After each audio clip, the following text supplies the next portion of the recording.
I wasn't snooping.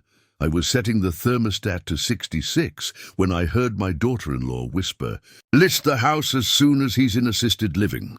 The hallway was dark, my socks silent on the oak, and my son's voice came back as a low, nervous answer.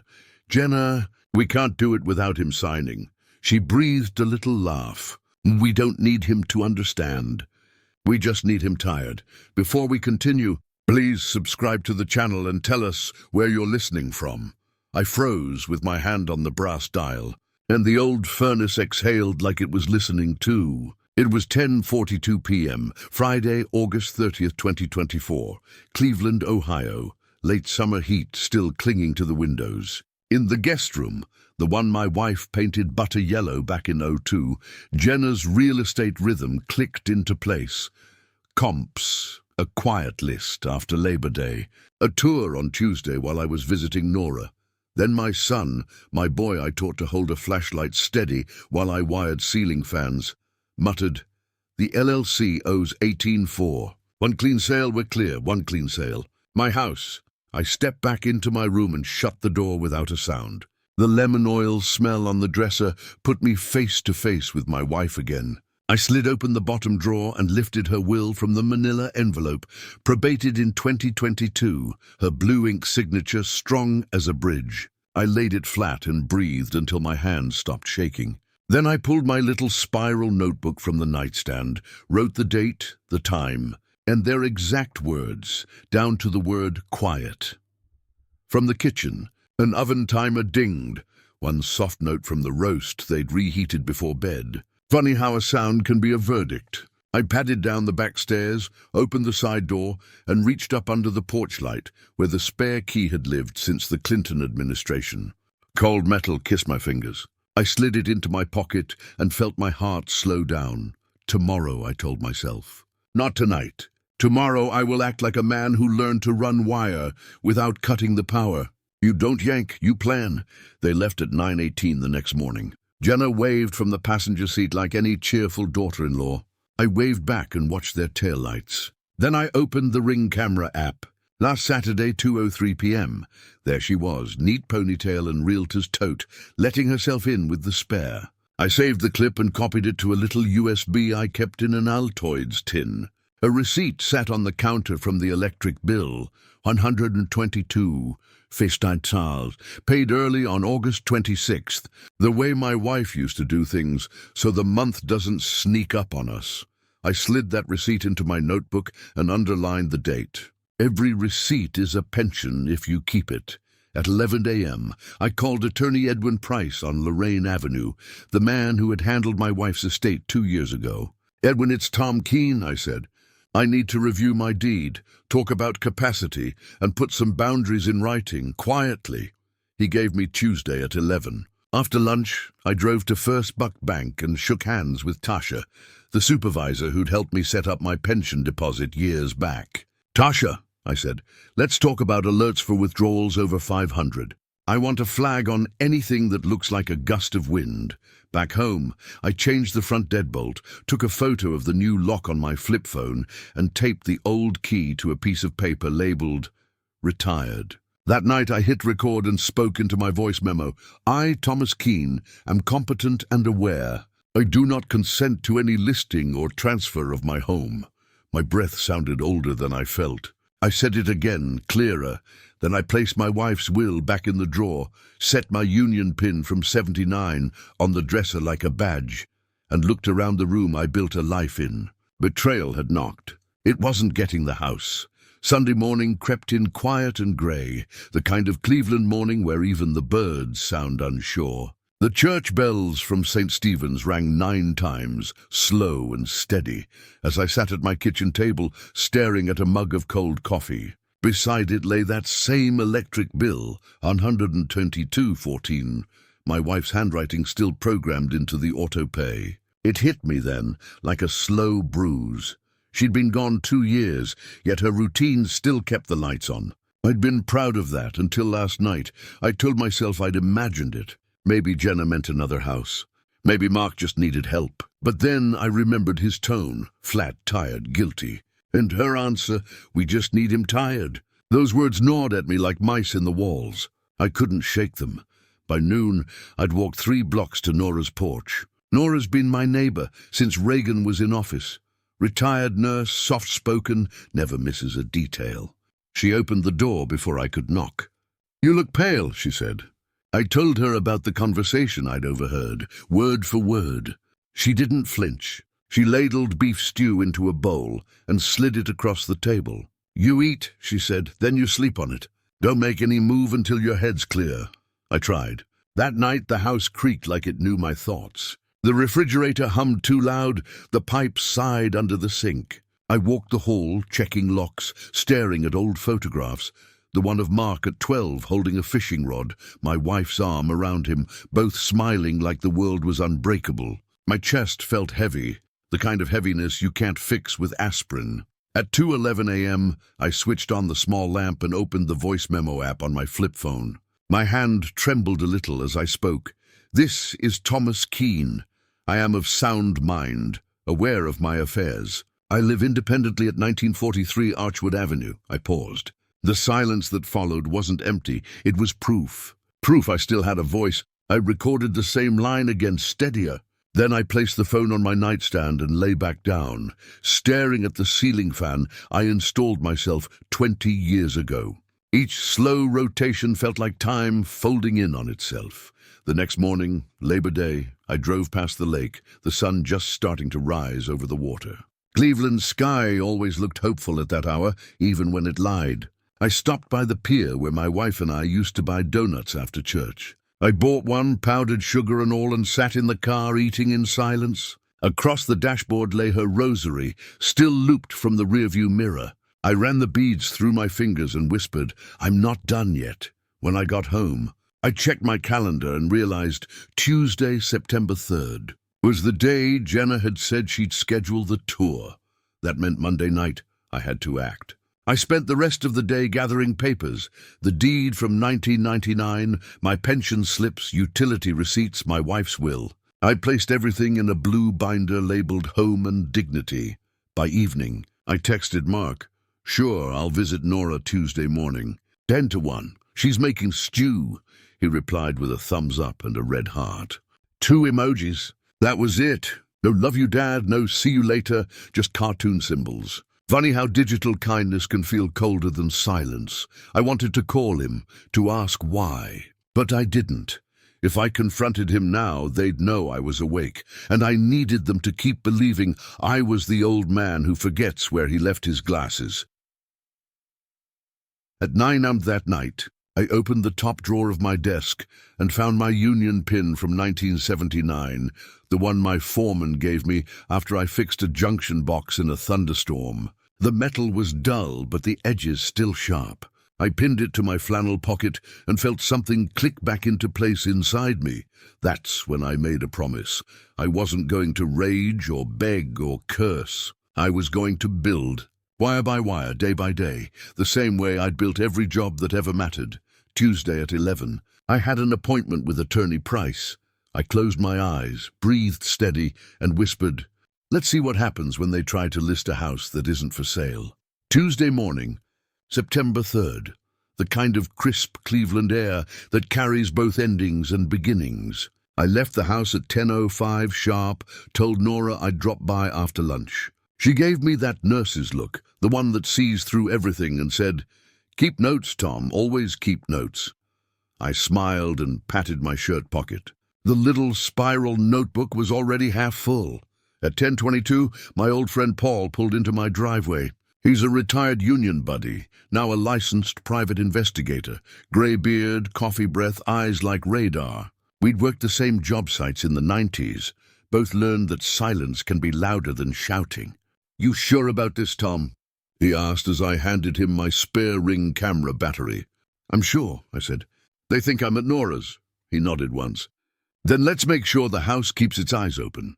By 11, I was at Attorney Edwin Price's office on Lorraine Avenue. Same oak desk, same smell of copy paper and stale coffee. Price greeted me with that careful calm lawyers use when they sense something's burning under the surface. "Tell me everything," he said. So I did. Word for word, date for date. The overheard conversation, the clip on the ring camera, the missing spare key. I showed him my blue binder marked Home and Dignity. He leafed through the deed from 1999, the electric bill receipt, and my wife's will. "This is good," he said, tapping the papers. "You've got provenance. Paper wins cases. I don't want a case," I said. "I just want to keep what's mine." He leaned back, thoughtful. "We'll draft a simple affidavit of capacity. You'll sign in front of a notary, stating you're of sound mind and that you revoke any informal permissions to enter your property without notice. It's clean, lawful, and ironclad." He penciled in a notary date, October 14th.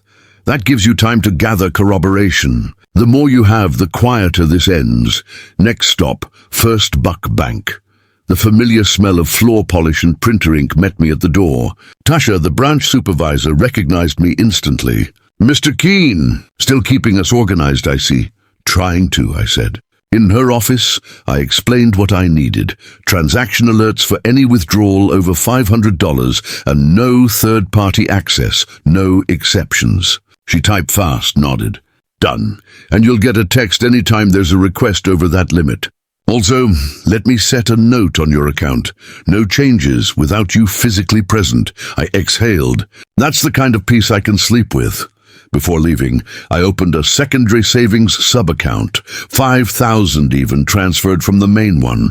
She printed the slip, dated 9/3/24, and I tucked it into my binder. Every slip, every date, it all added up to something bigger.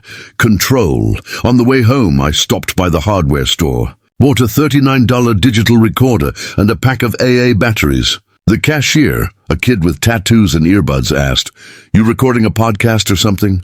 "Something like that," I said. "A story worth remembering." That night I practiced reading a line into the recorder. "This is Thomas Keane, homeowner of record at 1943 Archwood Avenue. I do not consent to any property listing or transfer without my direct signature." I played it back twice, adjusting my tone until it sounded calm, certain, like a man who's already won.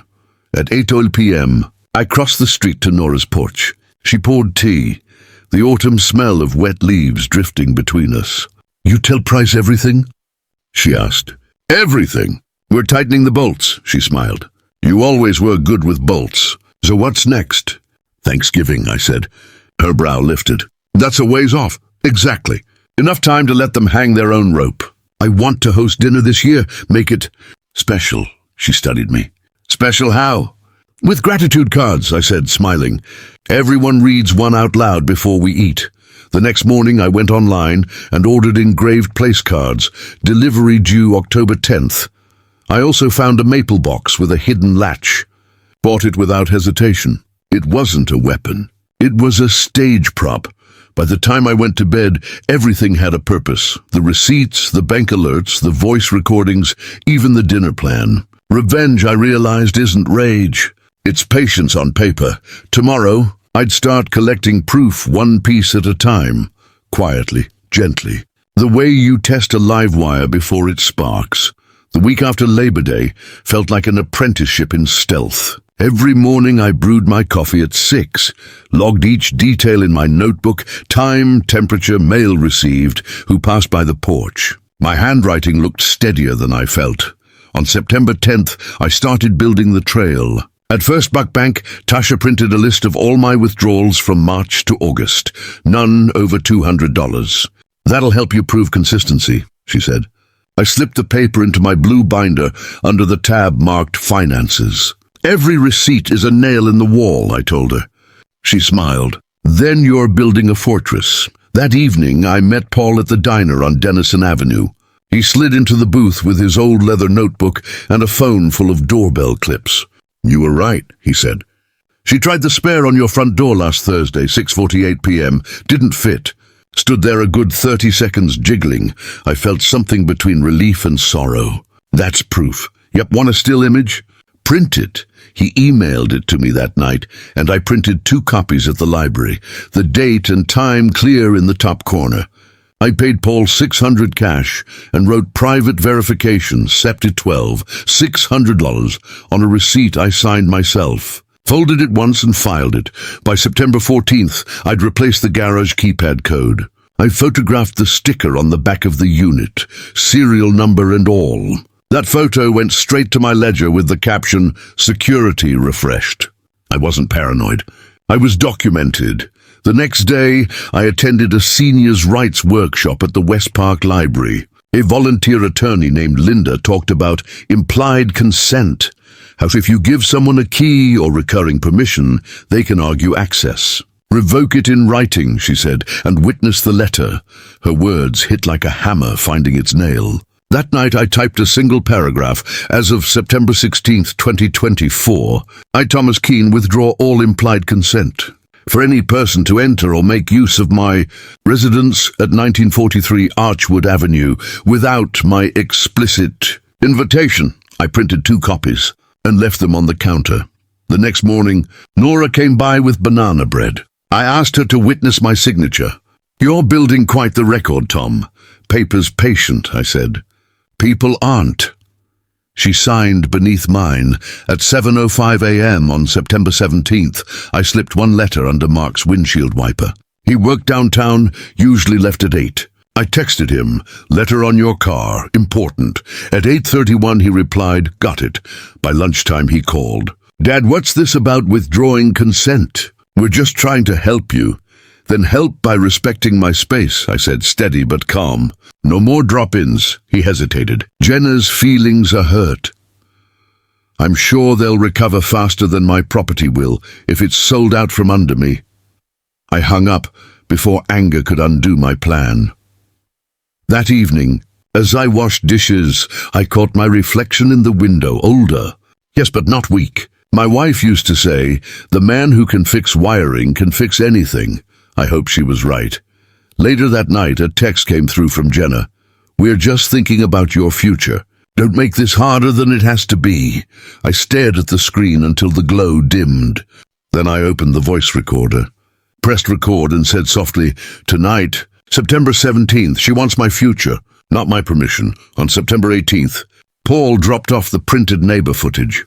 I slid the image into a clear plastic sleeve and labeled it Attempted Entry Evidence. Underneath, I added the 600 receipt, proof layered over proof. By the week's end, I'd built what Edwin Price later called a domestic firewall.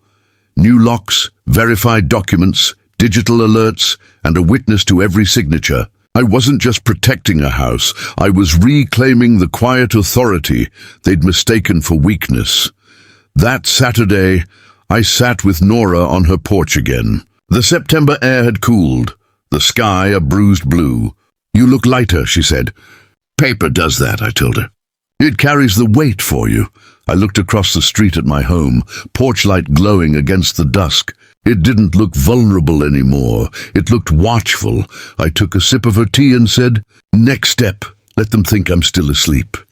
Late September drifted in with the smell of burnt leaves and rain-soaked pavement. You could feel fall beginning its slow claim over Cleveland. To anyone, "Hey Dad, just wanted to share, open houses are wild right now. Seniors are getting amazing numbers for their homes."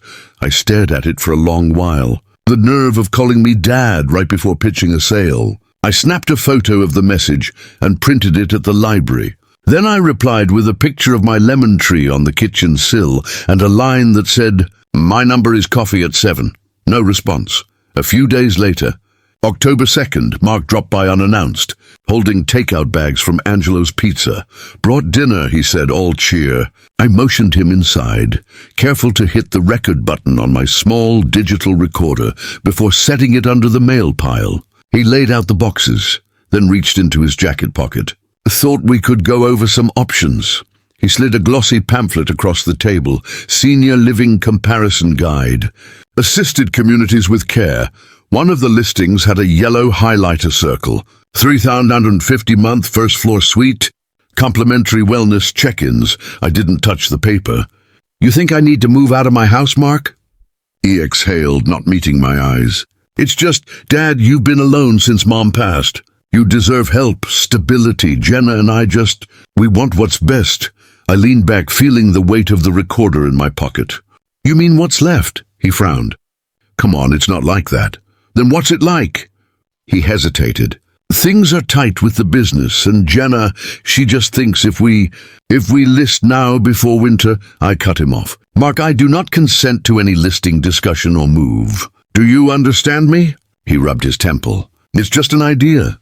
Good, I said. Let it stay that way. He left the pamphlet on the table anyway. After he drove off, I underlined the date and time in my notebook, October 2nd, 7:12 p.m., and took photos of the pamphlet's price tag and the highlighter circle. Evidence wasn't emotion. It was insurance. On October 10th, the engraved place cards I'd ordered arrived. Each one with a name in gold script, Mark, Jenna, Nora, Claire, Paul, and one that simply read, Gratitude. I ran my fingers over the lettering and smiled. Beneath each card, I planned to place an envelope, copies of the affidavit draft and my withdrawal of consent letter. No drama, no shouting, just truth served with turkey. That same day, I stopped by the grocery store to pick up a frozen pecan pie for the dinner and, on a whim, a small tripod. When the cashier asked if it was for holiday photos, I smiled. Something like that. On October 12th, while raking leaves, I caught movement on my Ring camera. Jenna, standing on my porch with her phone out, measuring the siding, snapping photos of the windows. She was talking quietly to someone on a Bluetooth headset. If we paint, we can list by November, she said. The words hit like ice water. I downloaded the clip, saved it to my USB, labeled it Porch Footage 10/12/3, 6 p.m. That evening, Nora came over for tea. I played her the recording. She shook her head slowly. She's bold. Too bold. I'm done being quiet, I told her. But I want the reveal to be clean, not angry. What's your plan? I smiled faintly. Thanksgiving.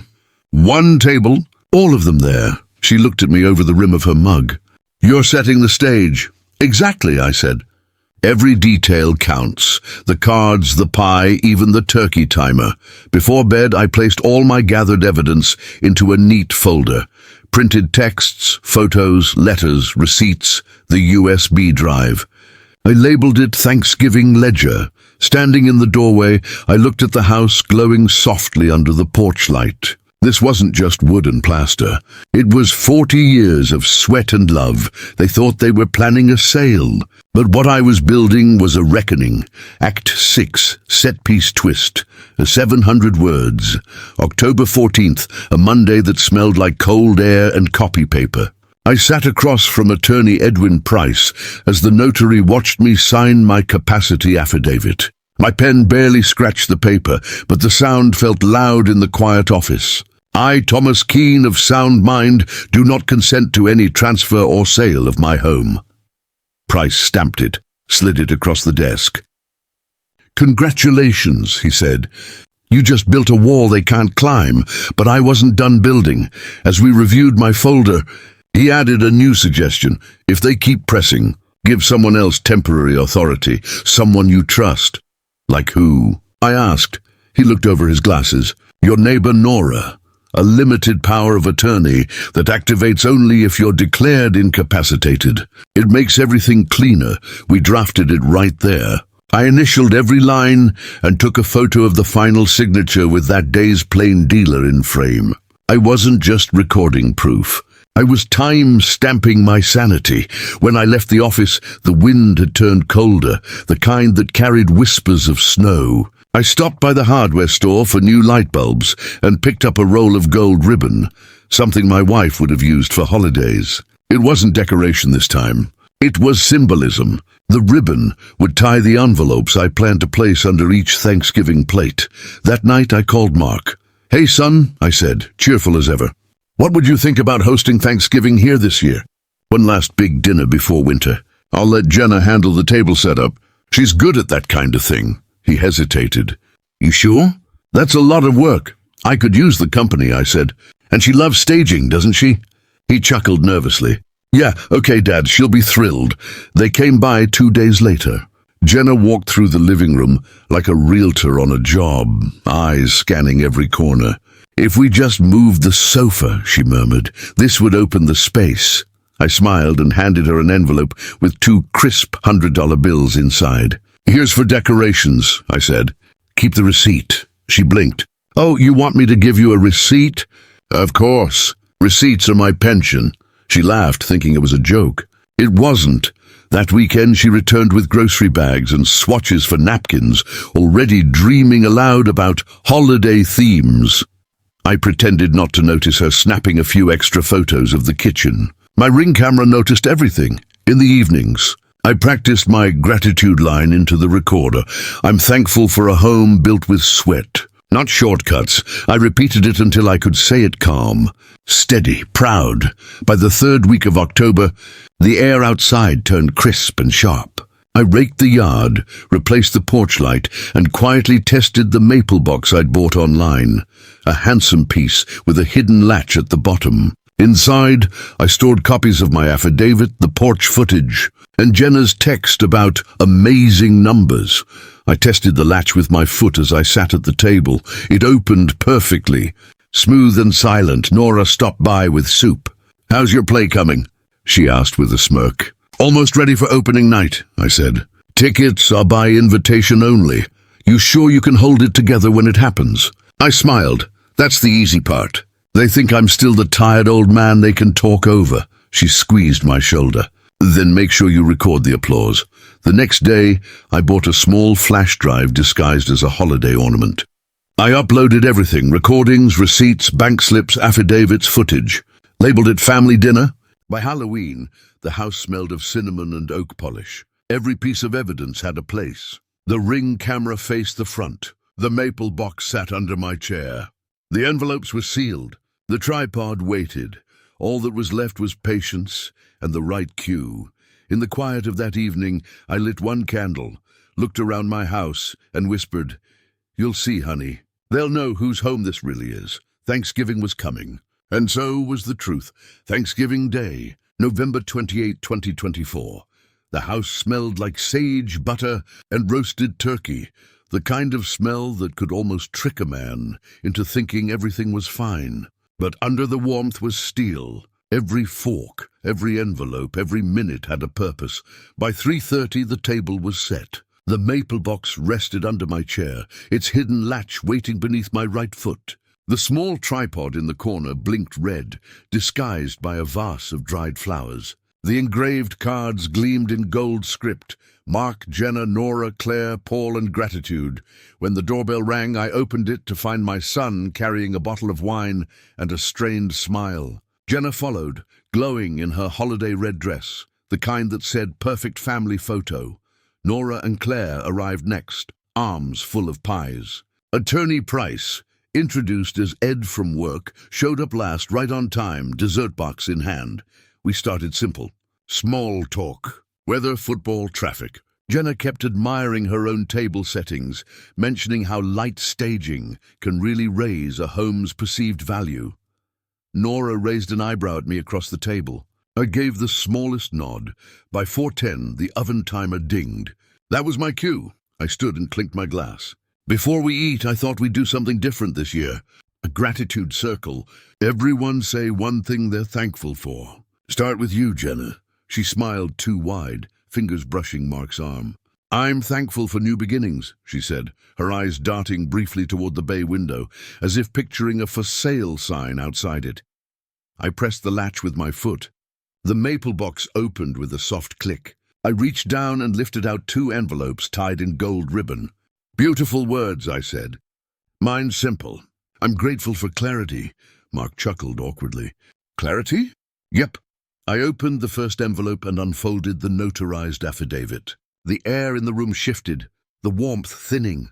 As of October 14th, 2024, I, Thomas Keane of sound mind, revoke any permission for my home to be entered, listed, or sold without my consent. Jenna's smile froze. Mark blinked fast. "Dad, what—" "Hold on." I raised a finger and picked up the small recorder beside my plate. I pressed play. From the speaker came Jenna's whisper, faint but unmistakable. "List the house as soon as he's in assisted living." Then Mark's weary voice, "The LLC owes 18.4. Silence swallowed the room. The only sound was the crackle from the fireplace. "Recognize those voices?" I asked softly. Jenna's hand shot toward Mark. That's out of context. Context! I pulled out the second envelope and slid 2 photos across the table. One showed Jenna measuring my porch siding, time-stamped October 12th. The other was Paul's printout of her jiggling the old deadbolt. Looks like the context was a property preview, I said. Mark's face drained of color. Dad, I didn't mean for it to save it. I turned to the man they thought was a family friend. Ed, would you read the next part? Attorney Price adjusted his glasses and opened the document I'd given him. His voice was calm, legal, final. Mr. Keane asked me to witness that he remains fully competent. Any attempt to list or transfer this property without his authorization constitutes fraud under Ohio Revised Code 29-31, Claire gasped. Nora looked proud. Paul, from the far end, lifted his phone, pretending to text but quietly recording. Jenna's face crumpled. You set us up. No, I said evenly. You set yourselves up. I just made sure the lights were on when it happened. Mark whispered, Dad, please. I looked him dead in the eye. You wanted to be the man of your house. Start by not looting mine. The oven timer dinged again. The turkey was ready. It sounded like a bell of judgment. Nobody moved for a long moment. Then Nora stood and carried the turkey to the counter, muttering, Dinner's getting cold, but the truth's hot enough. Jenna tried to salvage her composure. We were just thinking of your comfort. Assisted living, security, I cut in quietly. Comfort doesn't come from taking someone's keys. It comes from earning their trust. I slid one more paper across the table, a $200 receipt signed by her for holiday staging.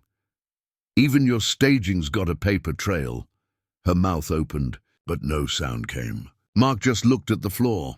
Price cleared his throat. Mr. Keane will keep all original documents, recordings, and footage in secured storage. I'll follow up Monday with formal letters of acknowledgement. I nodded, my heart steady. Appreciate it, Ed. And please, everyone, eat. It's Thanksgiving. No one had much appetite. Forks scraped quietly against plates, the air heavy as wet wool. I kept my voice light, almost kind. Mark, you'll find a folder by your seat. Inside's a copy of my capacity affidavit, your debt letter, and a short note. He opened it slowly. Inside, in my handwriting, it read, You can fix this. Start by paying what you owe, honestly. He nodded once, eyes glistening. When dessert came, no one spoke. Jenna excused herself to the bathroom, stayed there 10 minutes, came out red-eyed but defiant. You're cruel, she hissed. No, I said quietly. I'm awake. At 7:30, they left without saying goodbye. The door closed, and the house fell into a peace I hadn't felt in months. Nora helped me clear the dishes. You did it, she said. Not yet, I told her. Now comes the fallout. I packed the maple box, slid it back under the table, and looked around at the empty chairs, the battlefield where I'd finally taken back my ground. The old furnace kicked on again, steady and warm. This house, my house, had survived its trial. The recording light on the tripod blinked out. Dinner was over. Justice had just begun. The next morning, November 29th, the sky hung low and grey over Cleveland. I woke before sunrise, poured myself coffee, and sat at the kitchen table that still smelled faintly of turkey and tension. The chairs were empty, but the echoes of last night still lingered. Jenna's stifled fury, Mark's silence, the sound of the oven timer that felt like a gavel striking truth. My phone buzzed at 8:07 a.m., a text from Mark. I'm sorry. 2 words. No excuses. 5 minutes later, another ping. Jenna, this time. You're abusive, controlling. You made a fool out of us. I stared at her message, then deleted it without replying. She wanted a fight. What she'd get was quiet documentation. At 9:41 a.m., the doorbell rang. Mark stood there in yesterday's clothes, holding the spare key. His eyes were red. Here, he said, pressing it into my hand. I shouldn't have. He trailed off. Good start, I said evenly. Let's make it official. I handed him a printed copy of my withdrawal of consent letter and a short list of boundaries. Call before visiting. No financial discussions without my attorney. No third-party decisions on my property. He nodded, reading each line like a schoolboy reciting punishment. I'm sorry. he said again. I know, I replied. But sorry doesn't unlist a house. He left quietly, head down. By noon my phone chimed again. Tasha from First Buck Bank. Mr. Keane. On December 2nd, Edwin Price sent a letter to Jenna's broker, a courteous legal notice outlining the Thanksgiving incident, the affidavit, and the fraud risk should any unauthorized listing appear. This should keep her off your lawn, he said over the phone. Let's hope it keeps her out of my life, I replied. The next week, December 5th, Mark came alone. He looked thinner, worn down. He sat at the same kitchen table where he'd once circled senior living brochures. Dad, he said quietly, I messed up. Business went bad. I owe 18.4 to a supplier in Toledo. Jenna thought selling the house could cover it. I leaned forward. And what did you think? He hesitated. I thought maybe it'd be easier, that you wouldn't notice. I nodded slowly. You were half right. I did notice. I just didn't shout about it. He dropped his gaze. I'm sorry. Then make it right. I slid a fresh piece of paper toward him, a promissory note. $1,000. No interest, no excuses. You'll pay it back when you can, but I want your signature and a witness. He blinked, confused. You're lending me money. I'm giving you a chance to act like the man I raised. He signed without hesitation. Nora witnessed. I folded the paper and filed it in the blue binder labeled Home and Dignity. When he stood to leave, I said, You tell Jenna something for me. I forgive the attempt. But if she ever crosses my threshold again without my consent, I'll handle it the same way I wired this house, tight, neat, and with no loose ends. He nodded, tears in his eyes, and walked out.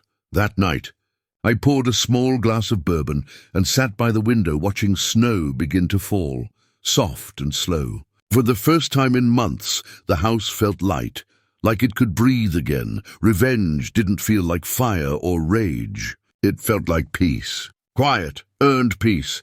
But deep down, I knew Jenna wouldn't take the loss quietly. Something told me another storm was coming. It came 2 weeks later, December 12th, 2024. The letter cream-colored envelope. No return address. Just my name scrawled in a hand that tried to look polite. Inside was a formal notice from the Cuyahoga County Adult Protective Services Office. The words hit me like a slap. A concerned party has filed a report expressing doubt about your ability to live independently. I didn't need a detective to tell me who the concerned party was. Jenna.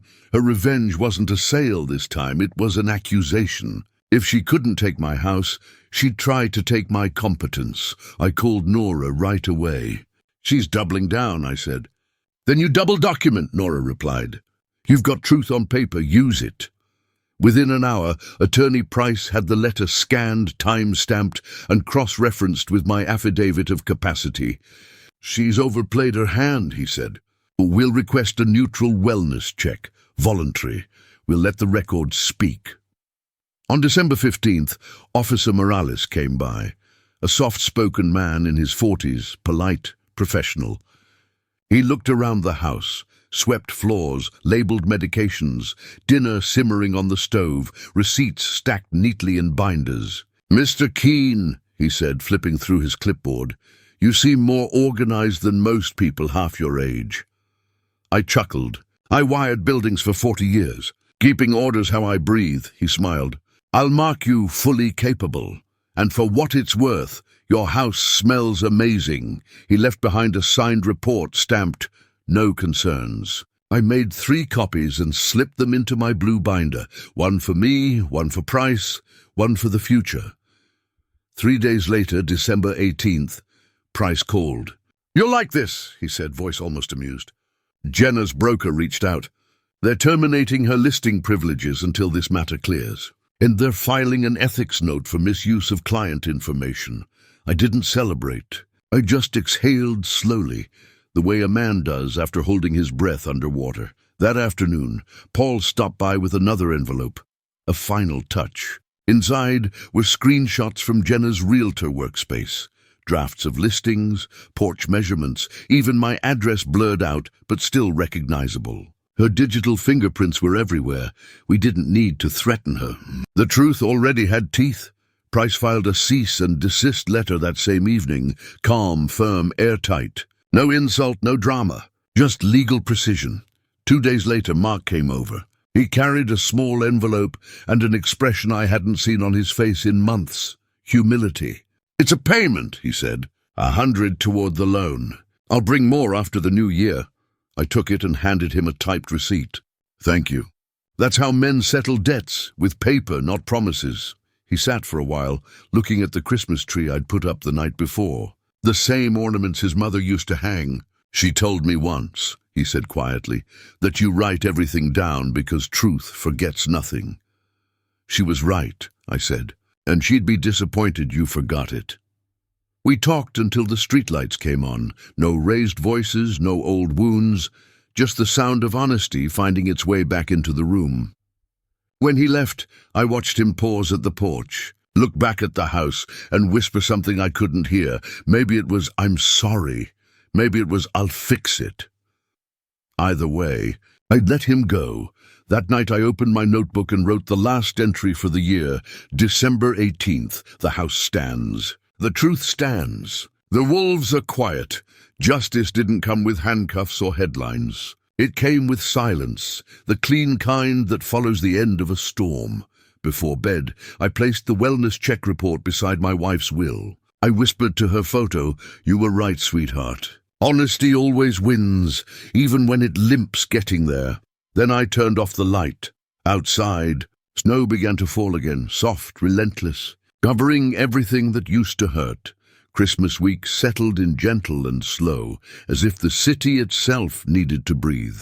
The houses on Archwood Avenue glowed with wreaths and porch lights, their reflections pooling in the snow like melted gold. Inside mine, it was quiet, peaceful in a way I hadn't known for years. I brewed coffee, set out a slice of fruitcake, and opened my blue binder one last time. The pages had weight, receipts, affidavits, letters, photographs.